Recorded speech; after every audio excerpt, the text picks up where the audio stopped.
Good morning, Kevin here. Where am I today? Well, as you can see, I've got Cynthia with me. Good morning. Steve's not with us. This was a very late decision to come out last night to come and try and get a video or two today. And we've come into Graffham in West Sussex, and we are outside of St Giles Church of Graffham, and it's set at the base of the South Downs in the southern edge of the village. And we're going to have a look round the church and see what we can find out about it, but have a good look at it. As I said, very late decision to come out today, so there's been very little research really has been done. But let's go in through here.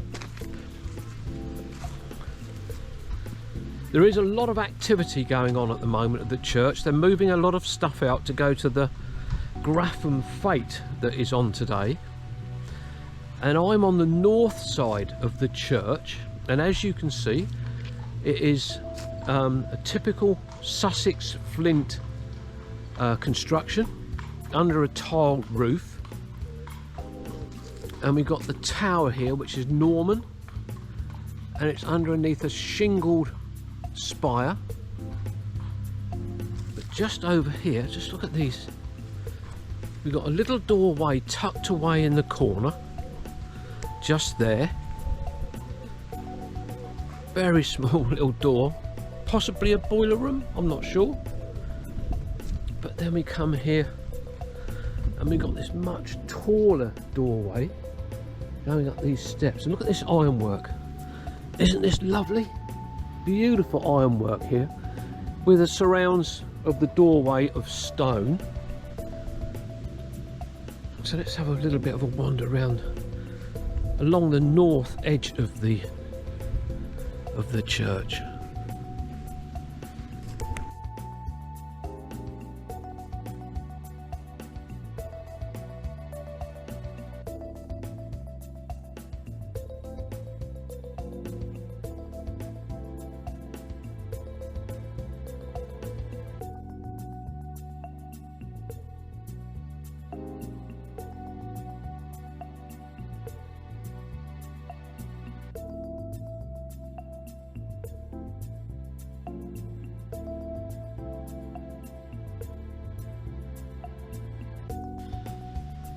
There are clear links to West Lavington estate to do with this church, because it's a East Lavington estate, and it's inherited through his wife Samuel Wilberforce, and he was killed by a fall from his horse, and Graffham Church was rebuilt as a memorial in, I think, about 1874 to 1875 at a cost of around £2,800. But just on this north side, got these really interesting little windows, and we'll be able to get a better look of these when we go inside the church. But there's 6 of them just along here, so let's just carry on round now to the west end of the church. Something's being built here to cover the oil tank, I'm assuming that is. A huge buttress just here, built of stone and flint. Another really lovely old door here. Our friend Mark English would love this, really would love this. So this is for you, Mark. Really weather beaten old surround on the around this doorway, just around here. Look at this. We come round to the south side, and we've got a memorial here just there. We've got the notice board here. As I say, this is typical Sussex flint built structure, with lots of lovely stonework and that in there. And this, I think this is the Lady Chapel just on the side. And just here on the south side of the church is this separate area within this flint built wall, and it's a memorial. We've got a crest at the bottom there, and let me just read what it says. Coat of arms up the top by the looks of it. Sacred to the memory of Anne, wife of James Buchanan of Lavington Park. Born the 25th of January 1861, died the 5th of October. I can't see the date there because the surface has come off. Also, James Buchanan, 1st Baron Lavington, born 16th of August 1849, died the 9th of August 1935. So these are the two graves, and this one in front of me is James, and then the one on this side is to his wife Anne.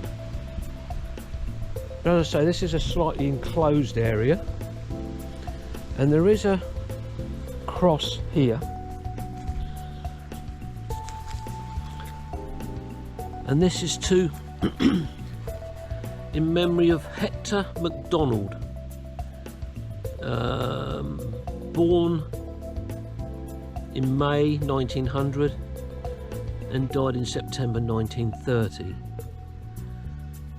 And at the bottom there it says John MacDonald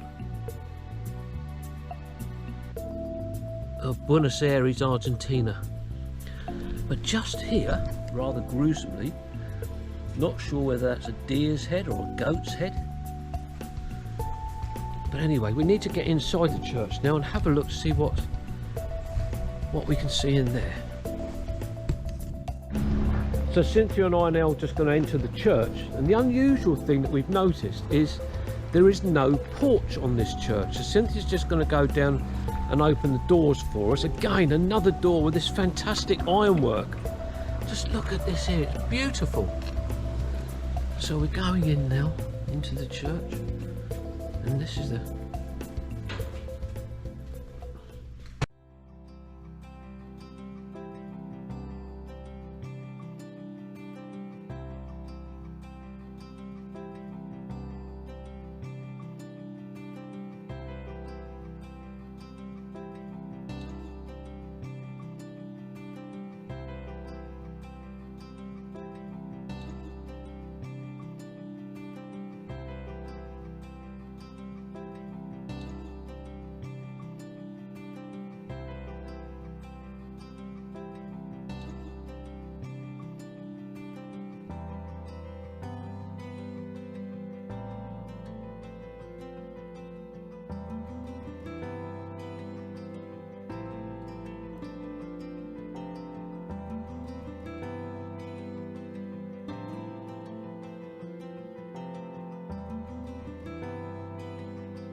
Well, now we're inside St Giles.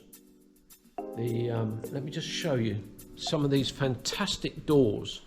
I've picked them out on the outside, but just look at these beautiful oak doors. There's that one there, and if I come round this way, I'm going under the tower now, or into the tower, and as you can see, we've got these, it looks like a peal of 8 bells.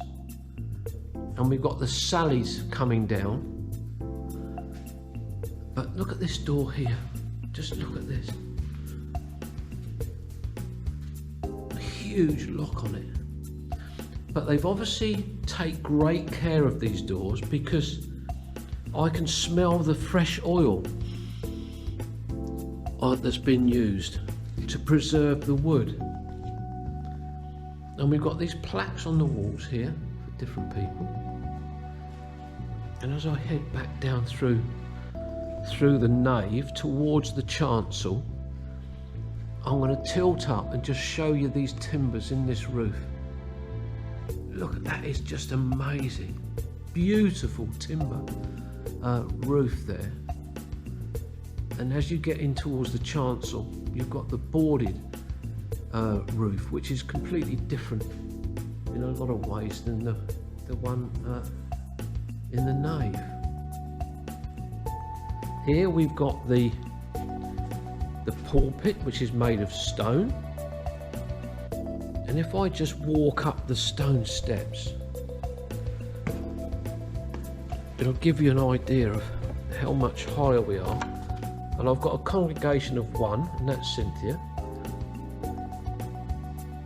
but I've only come up 4 steps, and the difference in the height is amazing. Now, the architect for this church was G.E. Street, and the church is mentioned in the Domesday Book, and Street retained the 12th century 2-bay arcades, though he added a 3rd smaller arch at each eastern end. But now I'm in the chancel, just in front of the altar, with this beautiful stained glass window. And as a lot of you will know that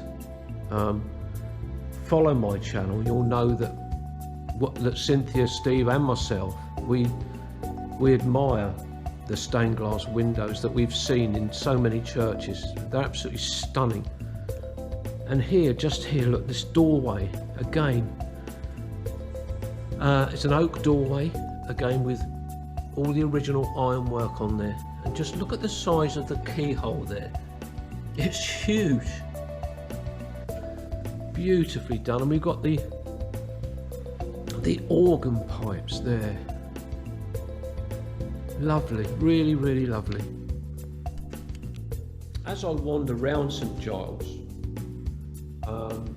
I'm always looking, again, as people know, I like to tell you what I'm seeing as I'm seeing it. I think it's more natural than trying to remember, notes that you may have made. Something I always like to see is the remembrance boards or plaques in memory of servicemen excuse me, that lost their lives in 1914-18 and 1939-1945. Very important that these people are remembered,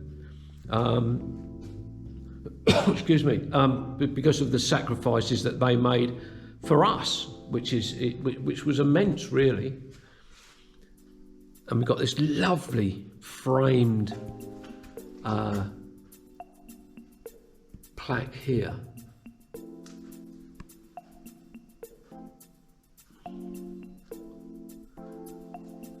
And these are the names of, again, Memorial, World War One, etc.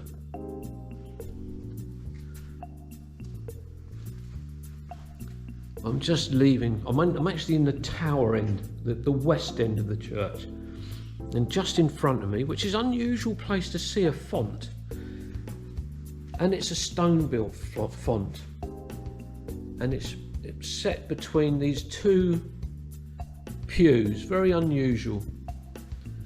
And if you remember earlier on in the video, I was talking about the windows, the 6 windows that were on the north side of the church, but they're actually on north and south. And from the inside, we can see the patterns here. Now this one here reminds me of yin and yang, and we got a trumpet, a heraldry trumpet. They're lovely. They're not stained glass as you would see on some windows. They're leaded light windows by the looks of it to me. If I'm wrong, I apologise. Another one here. And they've all got the stone surrounds to them, then they're inset into the walls. The walls are very thick in this church. But the feeling that Cynthia and I have got in this church are of space and light. It's just got a lovely feel about it. Sometimes you can go into a church and it feels a little bit closed in. This one hasn't got that feeling. It's very light, it's very sort of airy. Let me go round this way. And this is going into what I thought was, and I was correct earlier on when I said the ladies' chapel. Again, I'm going up into the ladies' chapel, Again, beautiful stained glass windows. That's just lovely. And just here in this glass box, the light streaming through the window, and a lovely sort of reproduction of how the church would have looked. Again, set into the walls of the church.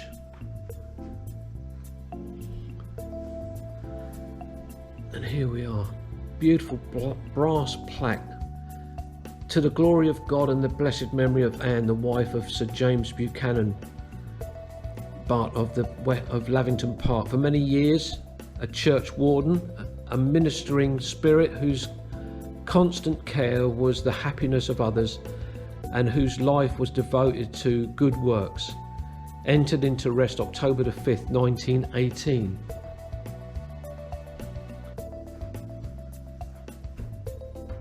It's a lovely, lovely church, really is nice. We've got a window just set up here in the ladies' chapel, and I'm in the south aisle now, or going back into the south aisle, and at the west end of the south aisle, another stained glass window, again beautifully done.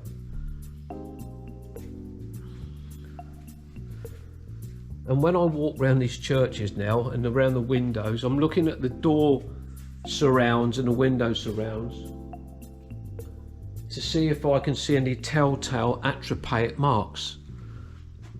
And I haven't seen any at all in this church. A lovely picture there of the church from the gateway, which is on the sort of south corner. Just here we've got the rectors of Graffham, going from 1278 up to the present day of 2018. Vivian Turner, who we actually met as we arrived at the church. Very, very nice to have a chat with her. So I'll just come back round this way into the nave, looking towards the chancel.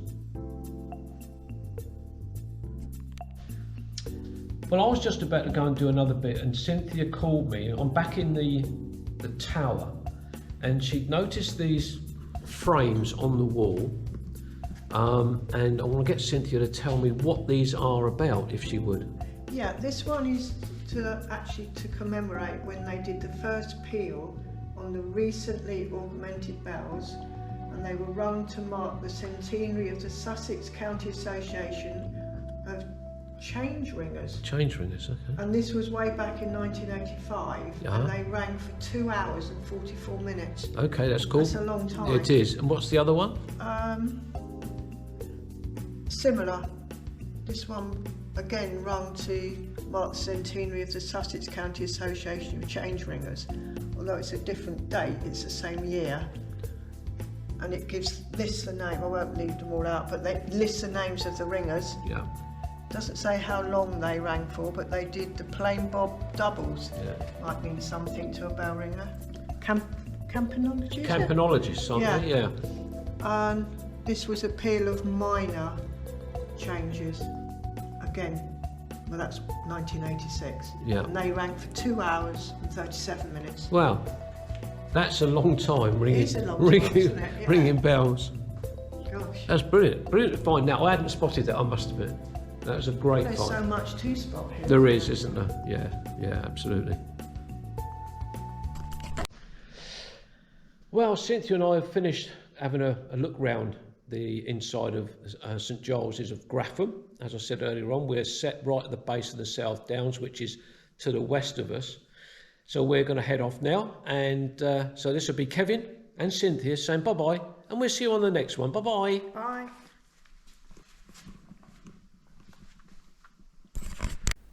If you've enjoyed this video on Kevin's Rambles YouTube channel, why not give him a subscribe and a like and comment on his videos?